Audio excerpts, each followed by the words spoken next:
okay, I've made this video like 5 times now, and I keep running out of space on my phone or whatever. So I'm going to try to go fast. I know the answer. The answer is love, okay? Sounds nuts. Hear me out. The answer to un-F everything. You can go the traditional route, right? But the problem is that you'll never be able to un-F the entire system, right? You'll only ever be able to do one little bit at a time, and you need every single person in the whole fucking world to be able to participate, become educated, and understand things, and that doesn't work because we have a system that is set up to help people to fail because they want to control the population, right? So I was trying to find something that people could exploit, and so I started listening to all these books and everything. And all of these experts, and I accidentally stumbled on the correct answer. It was an accident. I just happened to have a meditation practice that I've been doing off and on since 2009. It's just something that I started to do to try to calm my nervous system. And it's not like I'm whatever. I just found out by accident that magic, all of it, telepathy, hands-on healing, the power of prayer, UFO disclosure, whatever, it's all connected to love and joy. Like the happy, upbeat, high-end emotions. Literally, it's all connected to emotions. It's connected to your mindset. It's connected to the power of thought. Manifestation. It's all connected to love and joy, right? The ability to believe in yourself. Connected to love and joy. Now, that sounds, I know I've heard this so many times, and I just described it really, really well, and then I ran out and I accidentally deleted the video, whatever. Doesn't matter. So, the point is that when you have a lot of love and a lot of joy, like if you look at the telepathy tapes, the mother and child, or the teacher and the child, or whatever, like just the autistic person and the other person, that is, they're able to connect telepathically because of love, because they have the love. If you see, when I started meditating and I started to experience that joy and love, I did not know what love was until that point. I had no idea what love actually was because I had not actually felt it until that point. Because it was more love and more joy that I felt that any single person could contain in their person at one single time and not burst into like a billion pieces because they were so overflowing with love and joy. And when you experience love and joy, real love and joy, you can go into terrible situations where it's going to be awful, and you go in and you don't care. You have a smile on your face anyway. Somebody could be screaming in your face and you could be smiling anyway. They probably won't scream in your face because a lot of the time the people around you end up also affected because the love and the joy, it radiates off of you.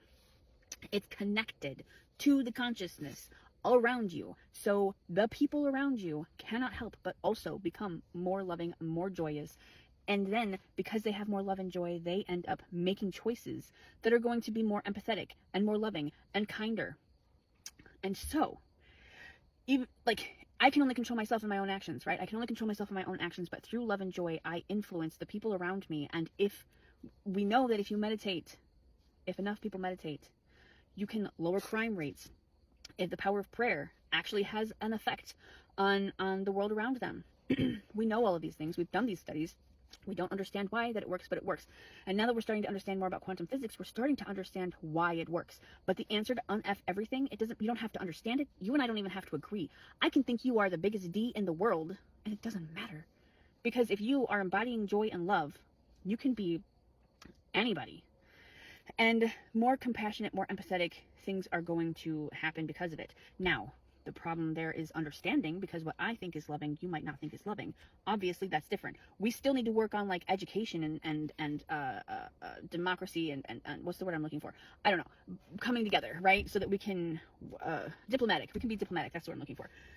We still have to work on being on diplomacy and talking to each other. But if you have love and joy, that's going to be a whole lot easier to do. You're going to be able to listen better because you have love and joy. All of it, every single thing comes together easier with love and joy. The magic, the UFO disclosure, seriously, the reason why I added that is because when I'm visualizing gold light, I'm pretty sure it's my visualization. Like, I realized someone else said, oh, it might not happen as gold light for somebody else, and I totally was thinking it was a specific entity. It doesn't matter. The point is that they were right. So it's a visual representation of love for me as gold light. It could be something else for you. But when you are visualizing gold light, for me, it was contacting love.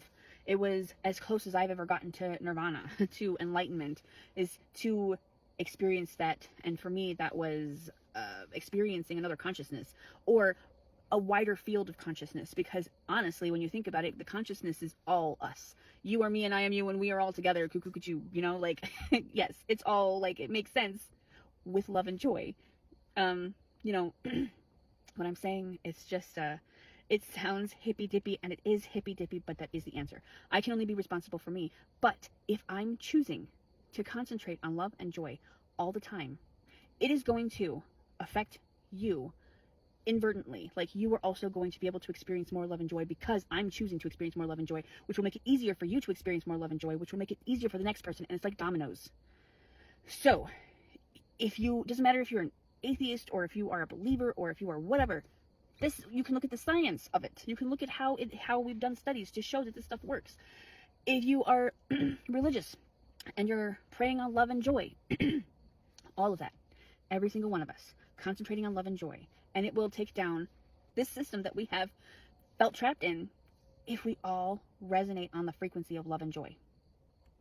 Seriously, that's what the magic is. I don't care what thing you want. If you want to be like a famous actress, concentrate on love and joy.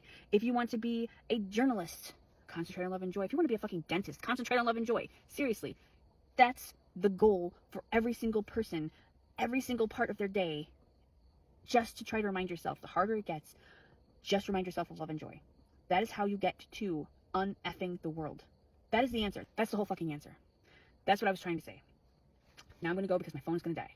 So just understand that when I'm talking about how to fix everyone, I'm talking about you fixing yourself. And because you're fixing yourself, by having the love and joy, you are multiplying people around you, also being capable, more capable than ever, of being able to un-F themselves through having more love and joy. So, yeah, it's the same answer I've heard my whole life, only I didn't understand that that's where, I didn't understand before. I didn't understand because I did not know. I did not know everything that was in love and joy. Like, I had no idea. I mean, I could think about it. If I really thought about it, I knew that every emotion can be handled. Like, you can have a mama bear, like, you know, being fierce love or whatever. Like, I could have told you all those things, that every emotion can be encompassed in love also. But at the same time, I didn't really understand that magic was also in love. That creating your own reality, like the whole fucking universe. The whole universe is all yours. The world is your oyster. Everything is for you in love and joy. Just concentrate on that. Think about that. And it starts to make sense the more you think about it. I promise. It does. It's crazy. All right? And I know I've lost, like, most people. And that sucks. But if I got even just, like, 1% of you to be like, I never really thought about it that way, I should maybe start thinking about meditating on love and joy. Then awesome. I've just got like 1 or 2 of you to start concentrating a lot on meditating on love and joy, or thinking about being more loving and kindness and joy and having more fun or whatever, even in like shitty situations. That's the point. That's how we end up out of this, like, the world is going like this. We want it to go back up like this. We have to have more love and joy within ourselves. That's how we do it. And because the world is constantly showing us all the things, making us go like this, and look at where we are. Look at where we are because we're constantly going, the world is always trying to shove you down. Your goal is to try to get up here. Just get up here. We can do it. We can do it. Just think about it, okay?